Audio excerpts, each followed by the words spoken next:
Hey, ladies and gentlemen, I'm back with another book review. Please excuse the stuffy nose. My allergies and the weather going back and forth where I'm at is giving me a little cold sinus thing going on. So let's get into this. I'm reviewing ILLICT. This book just came out on September the 3rd. It is book 4 in the Agent series. I'm going to swipe over to show you the first 3 books. Book 1 will be Possession. This, by far, is my favorite book of the series. Love it hands down. This one's got me hooked. Book 2 is Tapped. Another good book. Can't say enough about it. It's really good.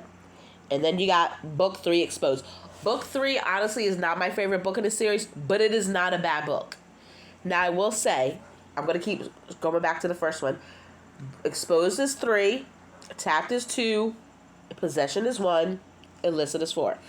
I will say, these books are good. I've read them all as soon as they came out. I will link the playlist with the book series below if you've never read them.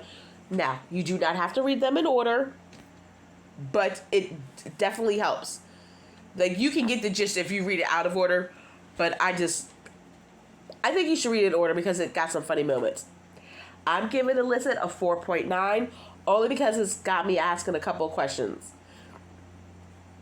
Again, sorry, I have this cold going on. So this book is about Rocco.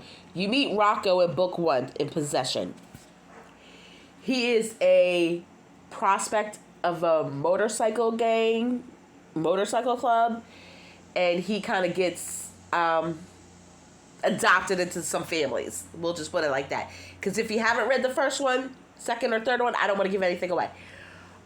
Because if you're like me, you'll listen to a review anyway. I'm bad like that.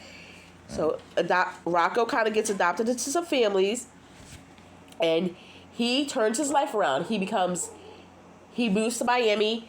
He becomes a police officer. He works for the bomb squad, and then he becomes a DE agent.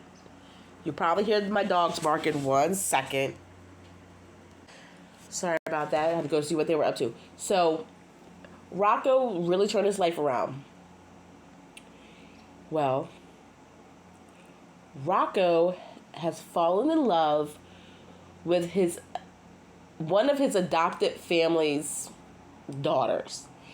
And he fights it. Like, for 2 years, he fights it. Well, during an undercover operation, they kind of mesh with things that are like she's working on and he's working on. And he's like, oh my gosh, no, I got to get her out of here.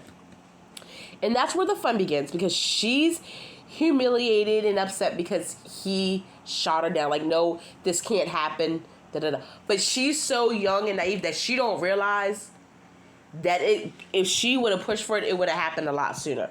Rocco's like, no, this is the only family I have. I can't mess it up.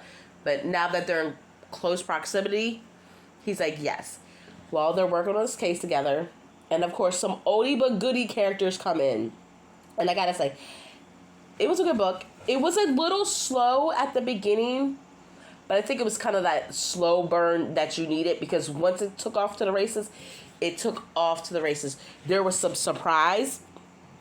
One major surprise, I was like, oh, Lord have mercy. This is not going to end well. And like I said, it was a good book. Definitely read it. If you've never read the series, please start with Possession, just because it'll give you kind of like Easter eggs going up, and you'll know more of the characters and be like, why did she say that she liked it? But Rocco definitely turned into an amazing man. And I love the fact that the author also, in the epilogues, shows you like 15 years into the future of what's going on in his life, and also gives you a great bonus scene. I do love that, because this author does kind of do that. Gives you scenes into the future, and on her website or after the book allows you to see an extra bonus scene. So, Brynne Asher is being one of my favorite authors right now. She does have another couple of series that I need to get into. But again, my TBR list is kind of crazy. So who knows when I will get to them. But yes, ladies and gentlemen, please like, share, comment on this video if you've read the books, what you thought of them, who's your favorite character. Mine is Braxton, the hero from book 1. Loves him. But that's it. I'm going to go take some medicine and I'm going to go take a nap. I hope everyone's having a good morning, afternoon, evening, and I will talk to you later. Bye.